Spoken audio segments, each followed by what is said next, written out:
Corona के बाद अब एक और वायरस ने दुनिया भर में चर्चा का बाजार शुरू कर दिया है। वायरस का नाम है HMPV। इसी के 2 केस अब जयपुर में भी मिले हैं। एसएमएस अस्पताल में भर्ती एक महिला और एक पुरुष की जांच में यह वायरस मिलने की पुष्टि हुई है। इस साल के यह दोनों नए केस हैं।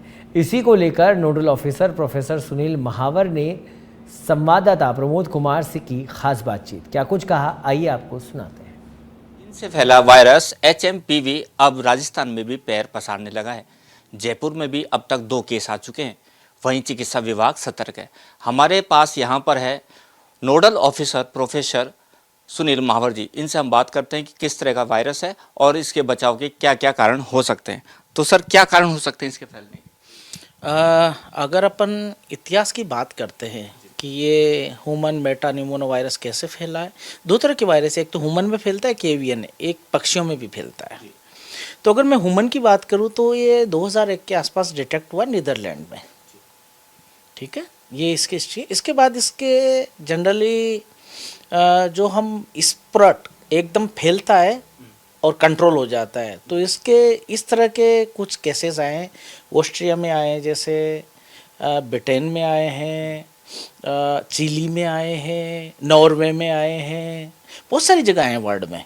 तो ये कॉमन है, ठीक है ना। तो बहुत सारी जगह ये स्प्रेड हुआ है, ऑस्ट्रेलिया से लेके ऑस्ट्रिया, स्वीडन, नॉर्वे, चिली, इन देशों में स्प्रेड हुआ है। अगर सिम्टम्स की बात करें, किस तरह के सिम्टम्स नज़र आते हैं मरीजों के अंदर और इसके बचाव की क्या कारण हो सकता है, डेफिनेशन अगर हम करें? देखो, जब वायरस कोई फैलता है तो उसके सर्टेन कैरेक्टरिस्टिक होते हैं। ये आरएनए वायरस है, तो एक तो जो अपना जो गला होता है ना, थ्रोट, तो थ्रोट इन्फेक्शन करता है अडल्ट में मोस्टली, ठीक है। थ्रोट इन्फेक्शन करेगा तो जैसे बाकी वायरसों का जो स्पेसिफिक कैरेक्टर होता है ना, कि ये स्नीजिंग, जुखाम हुआ, गला खराब हुआ, खांसी हुई, सांस फूला, बुखार कम करता है।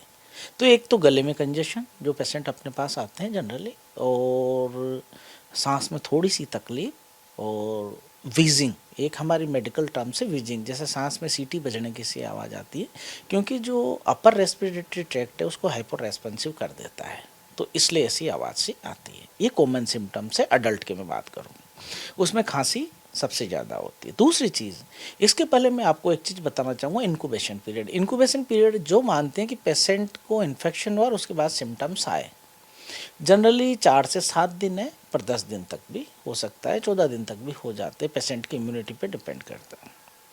एक बात बहुत इंपॉर्टेंट है कि सारे पेशेंट के सिम्टम्स नहीं आते हैं। कुछ पेशेंट के सिम्टम्स आते ही नहीं, असिम्प्टोमेटिक होता है।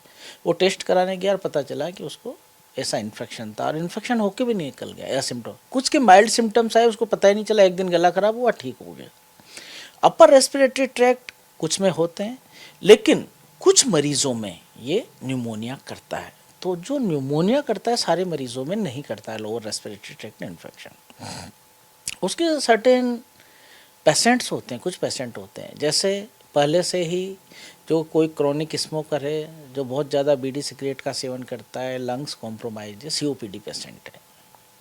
सेकंड में बात करूँ सीओपीडी के अलावा तो ऑर्गन ट्रांसप्लांट वाले पेशेंट है, या ऑन स्टेरॉइड पे पेशेंट है, कैंसर वाले पेशेंट है, जिन पेशेंटों में टीबी हुई है, मतलब कुल मिला के अगर मैं बात कहना चाहूँ तो जिनमें लंग्स अफेक्टेड है पहले से, या डिस्ट्रॉयड लंग है, लंबे समय तक न्यूमोनिया रहा है। पोस्ट कोविड भी एक नई कंडीशन हम लोग अब जोड़ने लगे हैं, पहले नहीं जोड़ते थे। अब कोई भी रेस्पिरेटरी इन्फेक्शन आता है तो एक चीज़ ज़रूर पूछते हैं हम लोग कि कोरोना हुआ था क्या, इलाज चला था क्या। ये तो बात रही कौन से मरीजों में जो लोअर रेस्पिरेटरी ट्रैक्ट इन्फेक्शन की संभव। बात कितने दिन में हो जाता है, ये मैंने आपको बताया, 4 से 7 दिन, कुछ में 14 दिन तक भी होता है। ज़रूरी नहीं है सब में ही आपको खांसी हो, जुखाम हो, गला खराब हो, शॉर्टनेस ऑफ ब्रेथ जिसको बोलते हैं, सांस फूलना हो, ऐसे ज़रूरी नहीं है सब मरीजों में। आप पूछोगे डॉक्टर साहब फिर कैसे पता करेंगे हमें कि क्या क्या हुआ और कैसे कैसे हुआ। तो इसमें क्या होता है कि जब एपिडेमिक्स होती है, जब ये फैलता है, जैसे मैंने आपको बताया ना कुछ वर्ल्ड के कुछ कंट्रीज़ में ये पहले से था वायरस, और जनरली साइंटिस्ट और माइक्रोबायोलॉजिस्ट सोच रहे हैं कि 60 साल से है, ऐसा नहीं है कोई नया वायरस है, पर डिटेक्ट 2001 में नीदरलैंड में हुआ है। ये थे हमारे साथ नोडल ऑफिसर प्रोफेसर सुनील महावर। इनका साफ तौर पर कहना है कि इस संक्रमण से, इस बीमारी से डरने की कोई ज़रूरत नहीं है, एहतियात ही इसका बचाव है।